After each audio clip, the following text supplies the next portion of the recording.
በጎጃም ቀጠና የብልጽግና አመራሮችን አጅቦ ሲጓዝ የነበረ ወታደራዊ ኦራል መኪና መገልበጡ ተሰማ። መነሻው ከደብረ ወርቅ ከተማ በማድረግ የብልጽግና አመራሮችን አጅቦ ወደ ግንደወይኑ በሚወስደው መስመር ላይ ሲጓዝ የነበረ አንድ ኦራል ወታደራዊ ተሽከርካሪ መገልበጡ ሲነገር በርካቶች ሙትና ቁስለኛ መሆናቸው ታውቋል። በአንሻ ሰይድ ዕዝ ተርብ ተዋጊዎች በተፈጸመ የደፈጣ ጥቃት የማዕከላዊ ዕዝ አዛዥና ከፍተኛ ወታደራዊ መኮንን መደምሰሳቸው ተሰምተዋል። በቢዛሞ ቀጠና በአንሻ ሰይድ ዕዝ በሚንቀሳቀሱ ተርብ ተዋጊዎች በተሰላ የደፈጣ ጥቃት ያገዛዙ የማዕከላዊ ዕዝ አዛዥ የሆኑት ጀነራል ዘውዱ በላይ ክፉኛ የተበሳጩበትና የሽንፈት ጽዋን የተጎነጩበት ታላቅ ኦፕሬሽን ተካሂዷል። በዚሁ መብረቃዊ ጥቃት የማዕከላዊ ዕዝ ምክትል አዛዥ የነበሩት ብርጋዴር ጀነራል እንዲሁም ሌላ ከፍተኛ አመራር የሆኑ ሙሉ ኮሎኔል በጀግኖቹ ፋኖዎች እስከ ወዳኛው ተሸኝተዋል። የምኒልክ ዕዝ አርበኞች በመርሳ ከተማ የብልጽግናን የጥፋት ሴራ በማምከን ተጠርቶ የነበረውን የግዳጅ ሰልፍ በማቋረጥ በርካታ ወታደሮችን ሙትና ቁስለኛ ማድረጋቸው ታውቋል። በአማራ ፋኖ ብሔራዊ ንቅናቄ አጼ ምኒልክ ዕዝ 101ኛ ኮር 35ኛ ባለሽርጡ ክፍለ ጦር በሰሜን ወሎ ሀብሩ ወረዳ በመርሳ ከተማ ብልጽግና በወታደራዊ ኃይል አስገድዶ የሞከረውን የድጋፍ ሰልፍ በድል አድራጊነት አክሽፈውታል። ተጨማሪውን አሰናድተናል፣ ታደምጡታላችሁ። ሰላም ጤና ይስጥልኝ የተከበራችሁ ሚዲያችን አድማጭ ተመልካቾች፣ አብራችሁ ስትቆዩ እነዚህንና ሌሎችን ዝርዝር መረጃዎች በስፋት ታደምጣላችሁ። ቻናሉን ሰብስክራይብ፣ ላይክ፣ ሼር በማድረግ አብራችሁን ቆዩ። የብልጽግና አመራሮችን አጅቦ ሲጓዝ የነበረ ወታደራዊ ኦራል መኪና መገልበጡ ተሰማ። መነሻው ከደብረ ወርቅ ከተማ በማድረግ የብልጽግና አመራሮችን አጅቦ ወደ ግንደወይን በሚወስደው መስመር ላይ ሲጓዝ የነበረው አንድ ኦራል ወታደራዊ ተሽከርካሪ መገልበጡ ታውቋል። ይህ ተሽከርካሪ በደብረ ወርቅ ከተማ ሲያካሂዱ የነበረውን የምርጫ ቅስቀሳና የድጋፍ ሰልፍ ሲያስተባብሩ የዋሉ የብልጽግና አመራሮችን አጅበው ከሚጓዙ በርካታ ፓትሮሎች፣ ኦራሎችና አምቡላንሶች መካከል አንዱ መሆኑ ምንጮች አስታውቀዋል። በርካታ የመከላከያ ሰራዊት አባላት ጭኖ የነበረው ይህ ወታደራዊ ተሽከርካሪ መንገድ ላይ በመገልበጡ ምክንያቱም በውስጡ የነበሩ የሰራዊት አባላት ህይወታቸው ማለፉንና ሌሎችም ከባድ የአካል ጉዳት እንደደረሰባቸው መረጃዎች ያመለክታሉ። ምንም እንኳን የጉዳቱ አጠቃላይ መጠን በዝርዝር ባይገለጽም በቦታው የነበሩ አምቡላንሶች ጉዳት የደረሰባቸው ወታደሮች ወደ ሆስፒታል ሲያመላልሱ መታየታቸውም ታውቋል። በሌላ በኩል የምኒልክ ዕዝ አርበኞች በመርሳ ከተማ የብልጽግናን የጥፋት ሴራ በማምከን ተጠርቶ የነበረውን የግዳጅ ሰልፍ በማቋረጥ በርካታ ወታደሮችን ሙትና ቁስለኛ ማድረጋቸው ታውቋል። በአማራ ፋኖ ብሔራዊ ንቅናቄ አጼ ምኒልክ ዕዝ 101ኛ ኮር 35ኛ ሽርጡ ክፍለ ጦር በሰሜን ወሎ ሀብሩ ወረዳ በመርሳ ከተማ ብልጽግና በወታደራዊ ኃይል አስገድዶ የሞከረውን የድጋፍ ሰልፍ በድል አድራጊነት አከሸፈ። በመርሳ ከተማ የመንግስት ሰራተኛውን ለድጋፍ ሰልፍ ካልመጣችሁ ደሞዛችሁን አግዳለሁ በማለት የግል ተቋማትን እንዲዘጉና ተሽከርካሪዎች እንዳይንቀሳቀሱ በሚል በመጠመንጃ ኃይል ሲያስገድድ የነበረው የብልጽግና ኃይል በ35ኛ ክፍለ ጦር አርበኞች ተወስዶበት ከባድ ኪሳራ ተከናንቦ ተበታትኗል። የአገዛዙ ኃይሎች በመርሳ ከተማ ሰፍረውበት የነበረው ወታደራዊ ካምፕ ላይ አርበኞቹ በፈጸሙ ስኬታማ የሞርተር ድብደባ በርካታ ወታደሮችን መደምሰስ ችለዋል። በዚህ ጥቃት በርካቶች ሲገደሉ 2 አምቡላንስ ሙሉ ቁስለኛ ወታደሮች ለሕክምና ወደ ወልዲያ ከተማ መወሰዳቸውም ታውቋል። በዚህ ወታደራዊ እርምጃ ታፍነው ለሰልፍ ወጥተው የነበሩ የመንግስት ሰራተኞች ካፈና እንዲለቀቁ ተደርጓል። በዚህም ጥቃት ከባድ ኪሳራን የተከናነበው የብልጽግናው ኃይል የበቀል በትሩን በንጹሃን ላይ በማንሳት በመንገድ ባገኛቸው ንጹሃኖች ላይ እንዲሁም ቤት ለቤት እየዞረ በርካቶች ሲደበድብና ሲዘርፍ ውሏል ሲል የአማራ ፋኖ ብሔራዊ ንቅናቄ ምኒልክ ዕዝ 101ኛ ኮር 35ኛ ክፍለ ጦር ህዝብ ግንኙነት ክፍል አስታውቋል። በሌላ በኩል አሳምነው ዕዝ የታገቱ 11 የኦሮሞ ብሔር ተወላጆችን ከእገታ አስለቅቋል። የአማራ ፋኖ ብሔራዊ ንቅናቄ ሸዋ ጠቅላይ ግዛት አሳምነው ዕዝ ያገዛዙ የጫካ ክንፍ በመደምሰስና በመላው የሸዋ ቀጠና የህዝብ ደህንነት በማረጋገጥ የሰብአዊነት ተጋድሎውን ቀጥሏል። ግንቦት 16 ከ2018 ዓ.ም ከአዲስ አበባ ዓለም ከተማ በመነሳት ወደ ደራ ጉንዱ መስቀል በመጓዝ ላይ የነበሩ 11 የኦሮሞ ብሔር ተወላጅ 7 ወንዶችና 4 ሴቶችን ወንጭት በተባለ ስፍራ ያገቷቸው የብልጽግና ወንበዴዎች በጀግናው የፋኖ ሰራዊት የተቀናጀ ወታደራዊ ኦፕሬሽን ተቀጣዋል። ያሳምነው ዕዝ የአጼ ዘርዓ ያዕቆብ አንደኛ ኮርናዶ ክፍለ ጦርና የአጼ አምደ ጽዮን ኮር አጼ ዳዊት ክፍለ ጦር ታጋቾችን ለማስለቀቅ በመርካቤቴ አውራጃ የተለያዩ አካባቢዎችን ሰፊ ከበባ በመፈጸም ሌሊቱን ሙሉ ልዩ ወታደራዊ ክትትል አድርገዋል። በዚህ የቅንጅት ኦፕሬሽን አጋቾቹን በመደምሰስ ግንቦት 17 ቀን 2018 ዓ.ም ከንጋቱ 12 ሰዓት ላይ በመርካቤቴ አውራጃ ወርጎ በተባለ አካባቢ ታጋቾችን ያለምንም አካላዊ ጉዳት ነጻ ማውጣት ተችሏል። የአማራ ፋኖ ብሔራዊ ንቅናቄ አሳምነው ዕዝ የህዝብ ግንኙነት መምሪያ እንደገለጸው ይህ የፋኖ ጀግነት የአማራ ፋኖ የህዝብ ልጅ መሆኑንና ለፍትህ ለሰብአዊነት የቆመ ኃይል መሆኑን በድጋሚ በተግባር ያረጋገጠ ነው። ከአጋቾቹ ነጻ የወጡ ወገኖች ከቤተሰቦቻቸው ጋር በሰላም ሲቀላቀሉ ፋኖ ላደረገላቸው የህይወት መታደግ ተግባር ከፍተኛ ምስጋናቸውንም አቅርበዋል። ነጻ የወጡ ወገኖችን በቀጣፊው አጥፊ ቡድን በመጠቆም የአካባቢያቸውን ሰላም ከፋኖ ጎን በመሆን እንደሚጠብቁም ቃል ገብተዋል።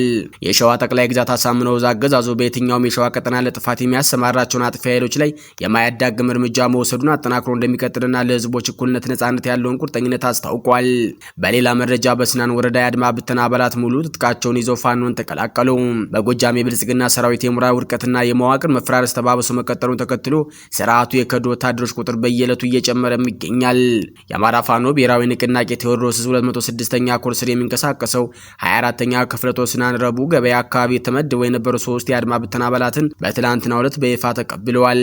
የብልጽግና ሰራዊት 36ኛ ሻለቃ አንደኛ ሻምበል አባል የነበሩ ስመኛው አለሙ ጌትነት ስሜና ጊዜ ያለው የአማራ ህዝብ በሚጨፈጭፍና በሚያሳድድ የስርዓቱ ጥፋት መዋቅር ውስጥ እንደማይሰለፉ በይፋ በማወጅ ሙሉ ትጥቃቸውን ይዘው ነው የነጻነት ጎራውን የተቀላቀሉት። እነዚህ አርበኞችን ስናን አባጂሚን ሻለቃ ሲቀላቀሉ በአካባቢ የነበሩ የፋኖ አባላትና ነዋሪዎቹ ደማቅ አቀባበል አድርገውላቸዋል። አርበኞቹ በሰጡት አስተያየት በአገዛዙ ሰራዊት ውስጥ እየተፈጸመ ያለው የጭካኔ ተግባር በህዝብ ላይ የሚደርሰው መከራ እንዲቀላቀሉ እንደገፋፋቸውም ገልጸዋል። የአማራ ፋኖ ብሔራዊ ንቅናቄ ቴዎድሮስ 206ኛ ኮር የህዝብ ግንኙነት እንደገለጸው የሰራዊቱ መፍረስና ወደ ህዝባዊ ትግሉ መምጣት የብልጽግና ስርዓት የመጨረሻ የውድቀት ምዕራፍ ላይ መሆኑ የሚያሳይ ተጨባጭ ማሳያ ነው። የፋኖ ጀግኖችን በየትኛውም የጎጃም ቀጠና የስርዓቱን ተላላኪዎች በመመከትና በመደምሰስ የህዝብን የህልውና ትግል በጽናት አጠናክረው እንደሚቀጥሉ አረጋግጠዋል። በሌላ በኩል ባንሻ ሰይድ እዝ ተርብ ተዋጊዎች በተፈጸመ የደፈጣ ጥቃት የማዕከላዊ እዝ አዛዥ እና ከፍተኛ ወታደራዊ መኮንኖች ተደመሰሱ። በቤዛሞ ቀጠና ባንሻ ሰይድ እዝ ስር በሚንቀሳቀሱ ተርብ ተዋጊዎች በተሰላ የደፈጣ ጥቃት ያገዛዙ የማዕከላዊ እዝ አዛዥ የሆኑት ጀነራል ዘውዱ በላይ ክፉኛ የተበሳጩበትና የሽንፈት ጽዋን የተጎነጩበት ታላቅ ኦፕሬሽን ተካሂዷል።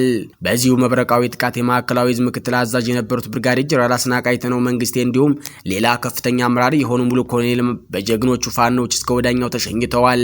በመስከረም 10 2018 ዓ.ም የማዕረግ እድገት ከተሰጣቸው የአገዛዙ ወንበር ጠባቂዎች መካከል አንዱ የነበሩት ብርጋዴር ጀነራል አስናቃይተነው በጠላት ዘንድ ትልቅ የውጊያ አቅም እንደሆኑ ይታመንባቸው የነበረ መሪ ነበሩ። ይሁን እንጂ የፋኖ አበጀ ጥበቡ ክፍለ ጦር በአርፒጂና በብሬን በመታገዝ በፈጸመው የተቀናጀ ጥቃት የጀነራሉን ሙሉ ኮንቬይ ከነ ሙሉ ኃይሉ በማቃጠል ደማቅ ታሪክ ሊጽፍ ችሏል። ጀነራሉ የአማራን ህዝብ በመጨፍጨፍ ያገኘው የኮከብ ድርድርና የስልጣን ክብር ከሞት ሊያድነው አልቻለም። በዚህ ሽንፈት ኩፍኛ የተበሳጩት የጀነራል ዘውዱ በላይ የማዕከላዊ እዝ አዛዥ በቀልን ዓላማ ያደረገ የማጥቃት ትዕዛዝ በማስተላለፍ ንጹሃን መንደሮች በመድፍ ለመደብደብና ህዝብ ለማሸበር እየተንቀሳቀሱ መሆኑም ታውቋል። የአማራን ህዝብ በመጨፍጨፍ የከፍተኛ ወታደራዊ ማዕረግን የተጎናጸፉት የስርዓቱ መሪዎች የፋኖን የጽናት ክንድ መቋቋም አቅቷቸው በሽንፈት እየተንገዳገዱ ይገኛሉ። የአንሻ ሰይድ እዝ ተዋጊዎች አገዛዙ በንጹሃን ላይ የሚፈጽመውን የበቀል እርምጃ በመመከት የህዝብን ደህንነት ለማስጠበቅ በተጠንቀቅ ላይ መሆናቸውንም የደረሰ መረጃ ያመላክታል። ይህ በእንዲህ እንዳለ የጀነራል አስናቃይተነው የቀብር ስነ ስርዓት በድብቅ መፈጸሙና የመንግስት ሚዲያዎች ሽፋን አለመስጠታቸው የአገዛዙን የውስጥ መዋቅርና የስርዓቱን የደህንነት ስጋት የሚያንጸባርቁ በርካታ ሚስጥሮችን የሚያሳይ ነው።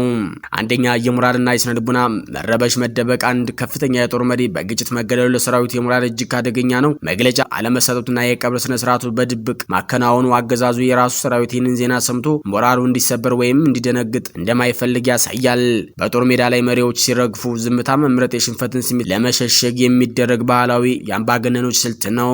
ሁለተኛ የደህንነትና የቁጥጥር ቀውስ ሲሆን ቤተሰቦች እንዲያለቅሱ እንኳን አለመፈቀዱ አገዛዙ በራሱ መዋቅር ውስጥ እንኳን መረጃ እንዲሰራጭ እንደማይፈልግ ያረጋግጣል። ይህ ማለት አገዛዙ በገዛ የውስጥ ደህንነቱ እምነት እንደሌለውና በጀነራሉ ሞት ሳቢያ ሊፈጠሩ የሚችሉ ተቃውሞዎችን ወይም በሌሎች የጦር መሪዎች መካከል የሚፈጠሩ ጥርጣሬዎችን ለመከላከል የሚያደርገው ጥረት ነው። ሶስተኛ የመንግስት ሚዲያዎች ዝምታ። እንደ ስትራቴጂክ የመንግስት ሚዲያዎች ባለስልጣናትና አክቲቪስቶች ሽፋን አለመስጠታቸው አጋጣሚ አይደለም። ይህ የሚያሳየው የመንግስት መረጃዎች እውነት መሰረት ያደረጉ ሳይሆኑ በፕሮፓጋንዳ ማዕቀፍ የሚታገዱ መሆናቸው ነው። አንድ ከፍተኛ የጦር መሪ ሲገደል መደበቅ አገዛዙ የራሱን የሀያልነት ትረካ ለመጠበቅ እውነት ለማፈን የሚሄድበት ርቀት ያሳያል።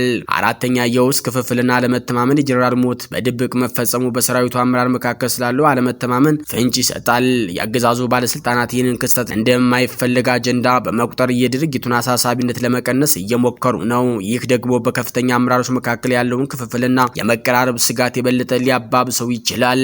አምስተኛው የህዝብ ቁጣ ስጋት። በስላሴ ካቴድራል የሚደረግ ማንኛውም የቀብር ስነ ስርዓት የህዝብ መነጋገሪያ ይሆናል። አገዛዙ ቤተሰቦችን በመከልከልና የቀብሩን ቦታ በመደበቅ የህዝብን ቁጣ ወይም ስሜታዊነትን ለመቆጣጠር እየሞከረ ነው። ሆኖም ይህ ድርጊት የህዝብን ጥርጣሬ በመቀስቀስ አገዛዙ እየከሰረ መሆኑን እንደ ማረጋገጫ እየተወሰደም ይገኛል። በአጠቃላይ የጀነራሉ በድብቅ መቀበርና የመንግስት ዝምታ አገዛዙ በራሱ መዋቅር ውስጥ ያለውን መፍረስ ለመሸፈን የሚፈጽሙ የመጨረሻው የፍርሃት እርምጃ ነው። በታሪክ ውስጥ እንደዚህ ያሉ ድርጊቶች የአምባገነንነት መንግስታት መውደቂያ ዋዜማዎች ናቸው። የጀነራሉ መገደልና የቀብር መደበቅ በሰራዊቱ ላይ የሚኖረው አሉታዊ ተጽዕኖ ለአገዛዙ የስልጣን እድሜ አጭር መሆን ዋና ምክንያት ይሆናል። በሌላ በኩል ያሳምነው እዝ ጎማ ተራራ ክፍለ ጦር በአንጾኪያ ገምዛ ወረዳ ህዝባዊ ውይይት አካሄደ። የአማራ ፋኖ ብሔራዊ ንቅናቄ የሸዋ ጠቅላይ ግዛት አሳምነው ዕዝ መሐመድ ቢሆነ የኮርስሪ የሚገኘው እስቴ ጎማ ተራራ ክፍለ ጦር በይፋት አውራጃ አንጾኪያ ገምዛ ወረዳ ኮሬ የጎደል ቀበሌ አቧር ከተማ በማህበረሰቡ ጋር ታላቅ ህዝባዊ ውይይት አካሂዷል። ግንቦት 16 ቀን 2018 ዓ.ም በተካሄደው በዚህ መድረክ ንቅናቄው ያስቀመጠውን አቅጣጫ መሰረት በማድረግ በተደራጀ የፖለቲካ ስራ የአማራ ህዝብ ብሔራዊ ንቃት ይዳብራል፣ ህልውናውም ይረጋገጣል በሚል መሪ ቃል ሰፊ ውይይት ተደርጓል። በእስቴ ጎማ ተራራ ክፍለ ጦር ቁጥጥር ስር ባሉ ቀበሌዎች እየተካሄደ በሚገኘው በዚህ የህዝብ ምክክር መድረክ የተለያዩ የማህበረሰብ ክፍሎች በንቃት በመሳተፍ የህልውና ትግሉን አርቆ በማሰብ አስተያየታቸውንም ሰጠዋል። ነዋሪዎቹ ባሰሙት ድምጽ ያለ ፋኖ ሰላም የለንም፣ ያለ ሰላም መኖር አንችልም በማለት ከድርጅታቸው ጋር እስከ መጨረሻው የትግል ምዕራፍ በጋራ ለመቆም ያላቸውን እልህና ቁጭት በተግባር አሳይተዋል። ይህ ህዝባዊ ውይይት በአማራ ፋኖ ብሔራዊ ንቅናቄ በህዝቡ መካከል ያለውን የጋራ መግባባትና አንድነት ይበልጥ ያጠናከረ መሆኑን የአማራ ፋኖ ብሔራዊ ንቅናቄ ሸዋ ጠቅላይ ግዛት አሳምነው ዕዝ የህዝብ ግንኙነት መምሪያ አስታውቋል። የንቅናቄው አመራሮች በየደረጃው የሚገኙ የፋኖ አደረጃጀቶች ከህዝብ ጋር ያላቸውን የጠበቀ ግንኙነት በማጠናከር የህዝቡን ብሔራዊ ንቃት በመገንባትና የህልውና አደጋን በመከላከል ረገድ የሚጠበቅባቸውን ታሪካዊ ኃላፊነት እንደሚወጡ አረጋግጠዋል። ይህ የተከበራችሁ ውድ አድማጭ ተመልካቾቻችን የዕለቱ አበይት ዜናዎች እስካሁኖቹ ነበሩ። በሌላ የዜና ሰዓት እስከምንገናኝ